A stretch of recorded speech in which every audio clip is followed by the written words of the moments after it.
Agora vamos falar um bocadinho sobre os routers enquanto equipamentos físicos.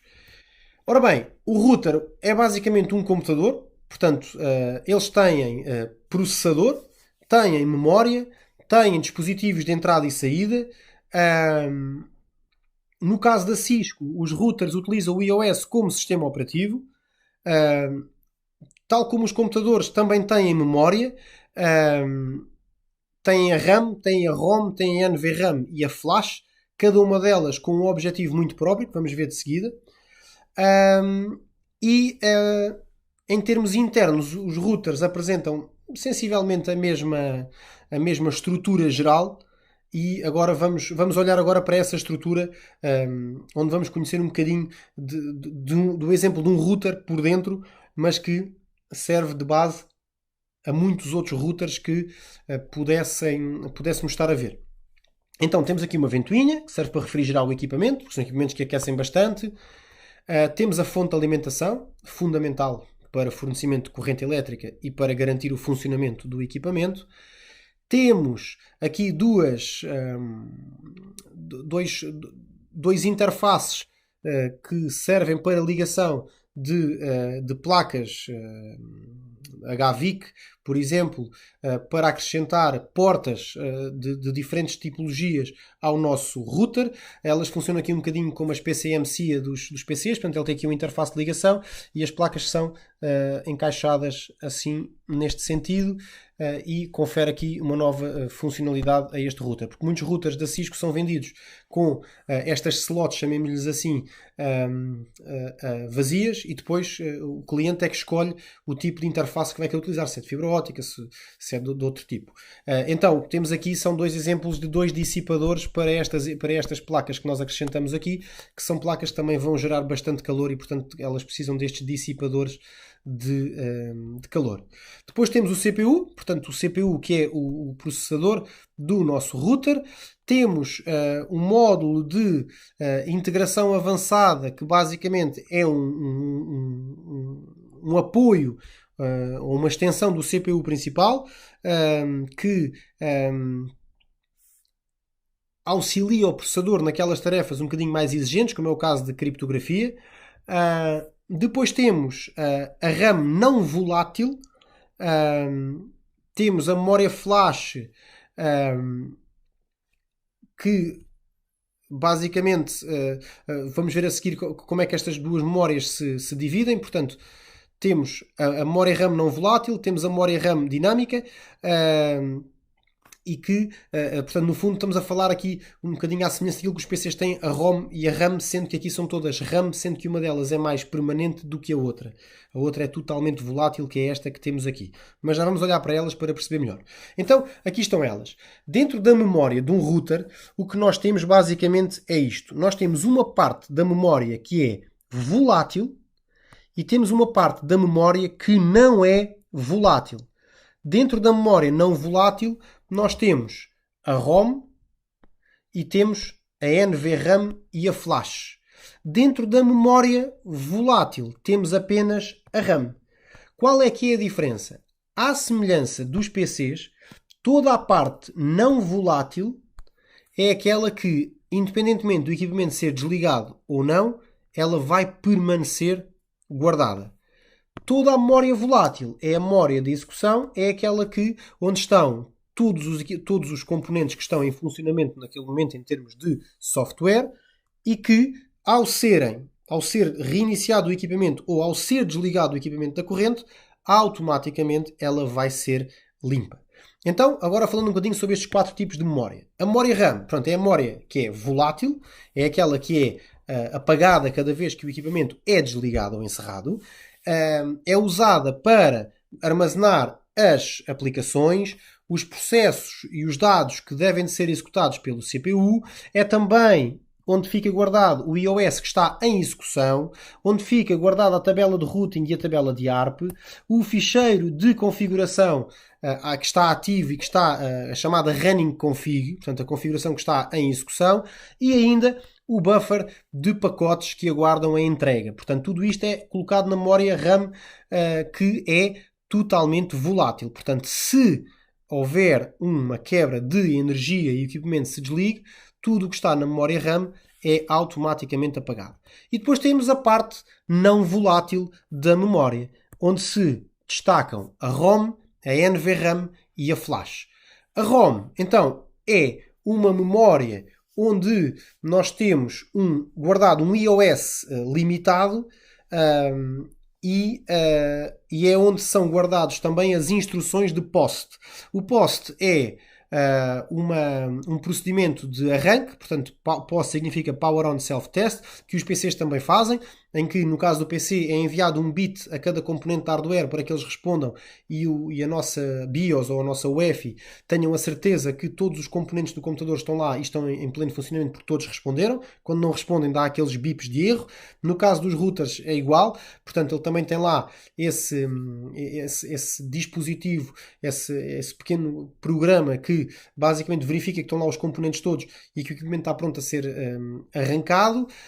Depois temos a NVRAM, que guarda o ficheiro de configuração inicial, portanto chamado de Startup Config, e depois temos a memória flash, que é usada para guardar permanentemente o iOS, os ficheiros do iOS e ainda ficheiros de registro e de backup. Portanto, ou seja, é onde é guardado verdadeiramente o nosso sistema operativo, que depois é enviado para a memória RAM a quando do arranque da máquina, do router enquanto máquina.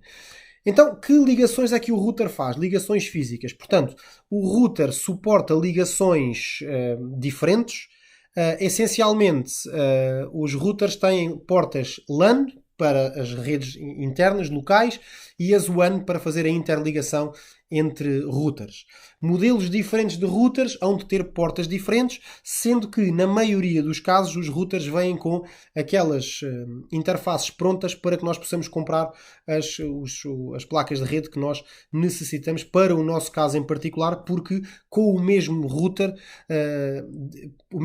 pode servir para interligar redes diferentes em termos de comunicação. O padrão Ethernet é o mais comum entre modelos diferentes de routers. Então, falando ali naquelas, chamemos-lhes slots de expansão, se quiserem chamar assim, temos estas slots para ligações WAN. Neste caso, aqui não se percebe muito bem, mas são 4. Não, desculpem, são 3. Tenho aqui 1, 2, 3. Tenho aqui estas 3 slots que eu posso retirar estes parafusos laterais, retirar esta tampinha e encaixar neste sentido umas portas de RAM para fazer umas portas de série, ou seja, umas placas de rede para fazer umas portas de série, um DSL, switch, Wi-Fi, o que eu quiser. Depois, este router, neste exemplo em concreto, que é o 1941, um Cisco 1941, eu tenho aqui 2 slots de compact flash. As slots de compact flash dão mais armazenamento flash, portanto a memória flash, nós vimos há pouco, nós podemos aumentar essa memória flash se tivermos necessidade de ter mais espaço para o iOS ou para backups ou o que quer que seja. Então, no fundo, são slots para armazenamento em flash, portanto são cartões compact flash que podem ser colocados aqui. Depois ainda temos a porta-consola para fazer as configurações do equipamento, como nós já vimos que os switches também têm. Temos a porta auxiliar, que também vimos nos switches, para fazer aquela ligação dial-up quando o router é colocado num local onde não há possibilidade de ligação de um cabo de consola ou outro tipo de ligação. Depois ainda temos aqui as portas Gigabit Ethernet para ligação LAN, que são portas, chamemos-lhes portas standard. E ainda há portas USB que ainda dão mais espaço de armazenamento à semelhança dos slots flash. Agora, em termos do arranque e da utilização das memórias no arranque do sistema operativo do iOS do router. Então, os ficheiros de imagem do nosso iOS, como vimos há pouco, são guardados na memória flash e tem lá o sistema operativo, o Cisco iOS. A flash ainda guarda outros ficheiros de sistema, enquanto que a NVRAM guarda os ficheiros de configuração, a chamada startup config. E então o que é que acontece quando arrancamos o nosso router? Portanto, no processo de arranque do router é realizado o POST, portanto o Power On Self-Test, verificação se o router está em pleno funcionamento e os seus componentes também. Depois é carregado o Bootstrap, que basicamente vai agora vai dar o arranque para que possa ser carregado então o sistema operativo e o ficheiro de configuração. Então a seguir é localizado e carregado o Cisco iOS, que se encontra na memória flash, e ele passa para a memória RAM, e ele fica em pleno funcionamento. A seguir é localizado e é carregado o ficheiro de startup config. Quando ele está em execução chama-se running config, como também já vimos. E a partir daqui nós temos o nosso equipamento a funcionar com o sistema operativo e a respectiva configuração. Um comando que é muito interessante de ser usado é o show version, porque o show version consegue fornecer-nos muitas informações relacionadas com a quantidade das memórias que estão instaladas, as imagens do iOS que foram carregados durante a inicialização, entre muitas outras informações. Também é um comando que vocês devem de conhecer e que, para fazer debug a alguns problemas, é muito, muito, muito interessante. Configurações de um router. À semelhança do switch, e como vocês podem ver, a forma de configuração inicial de um router é exatamente igual à de um switch. Portanto, o que é que nós devemos fazer em termos de configuração? Mudar o nome do equipamento, para sabermos com que equipamento é que estamos a lidar, proteger o modo privilegiado, proteger o acesso ao equipamento, proteger o acesso remoto ao equipamento. Portanto, quando eu digo proteger o equipamento, é proteger a entrada no equipamento. Proteger o acesso remoto ao equipamento, proteger as passwords, apresentar um aviso legal para que quem entra no equipamento tenha a noção que se calhar não pode estar ali, configurar uma interface virtual para gestão remota do equipamento e ainda, claro, gravar estas configurações. Então, recapitulando o que fizemos para o switch, nos switches o que é que nós fazíamos? Usávamos o comando hostname para dar um nome ao equipamento, usávamos o comando enable secret para dar-lhe uma password do modo exec privilegiado, depois entrávamos no line console 0 e dávamos-lhe uma password para proteger o acesso às linhas, proteger o acesso ao equipamento, sempre que alguém entra no equipamento lhe seja pedido uma password. Depois temos ainda o acesso, a proteção das linhas VTY para quem aceder remotamente ao equipamento também ser confrontado com uma password. Depois temos a encriptação das passwords, temos a definição de um banner que alerta o utilizador que está a entrar na página ou no interface de configuração do equipamento que provavelmente ele não está autorizado. Depois ainda temos a configuração da interface remota e ainda a gravação da configuração, nomeadamente o copiar da running config para dentro da startup config. E como poderão ver nos próximos dois slides, a configuração do router é igual. Hostname, enable secret, proteção do modo privilegiado, line console 0, a proteção da entrada no equipamento, as linhas VTY para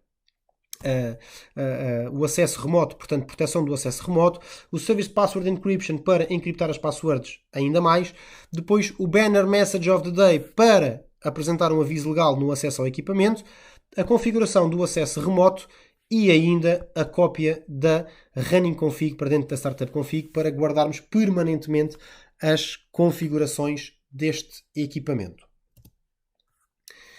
Dentro das interfaces, ou seja, como é que nós podemos verificar o que é que temos, que configurações é que nós temos. Temos 3 comandos show que podemos usar. Show IP route, que mostra a tabela de routing IPv4 armazenada na RAM.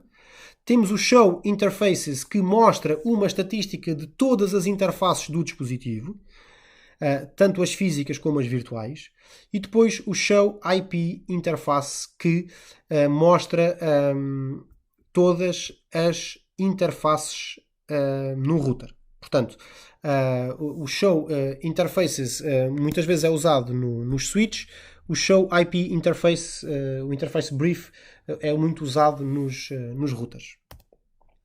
Ora bem, configuração de um gateway padrão. Ora, é necessário existir um gateway para que nós possamos comunicar com redes remotas. Portanto, se o switch tem necessidade de ser gerido através das linhas VTY, muito provavelmente o switch vai ter que ter um gateway padrão para que nós possamos conseguir aceder a ele remotamente. É o exemplo que temos aqui. Se o switch não tiver um gateway padrão, o que acontece é isto. Eu consigo comunicar do PC1 para o PC2, mas depois não consigo comunicar para o PC3. Isto, neste caso, o gateway não é o do switch, obviamente, é o gateway aqui do meu PC1, mas se eu preciso de configurar um switch através de um PC remoto, aí eu vou precisar que o switch também tenha um gateway. Ora bem, regra geral, um switch é sempre um switch layer 2, portanto, o que significa que ele só encaminha dados dentro da rede local e sempre através de MAC addresses. Isto significa que ele não precisa de um IP para funcionar, portanto ele não precisa ser um equipamento ativo na rede para que funcionar, mas se nós quisermos ligar-nos diretamente a ele de forma remota, aí nós precisamos que o nosso switch tenha um IP e é por isso que configuramos a Virtual Interface. E aí temos que configurar um IP, temos que configurar uma máscara e principalmente temos que configurar um gateway padrão para que essa configuração possa ser feita remotamente e a partir de outras redes. Portanto, o gateway é configurado por norma em todos os equipamentos que querem comunicar para além da sua rede local. No fundo, se nós queremos aceder remotamente a um switch, seja por telnet ou por SSH, eu tenho que ter esta configuração feita em termos de IP, máscara de rede, de sub-rede, como nós já tínhamos feito, mas temos que lhe acrescentar o IP. Como é que nós fazíamos isto? Se andarmos aqui um pouco para trás e retomarmos aqui a configuração do switch, nós temos aqui o IP address 192.168.10.50 com a máscara 255.255.255.0.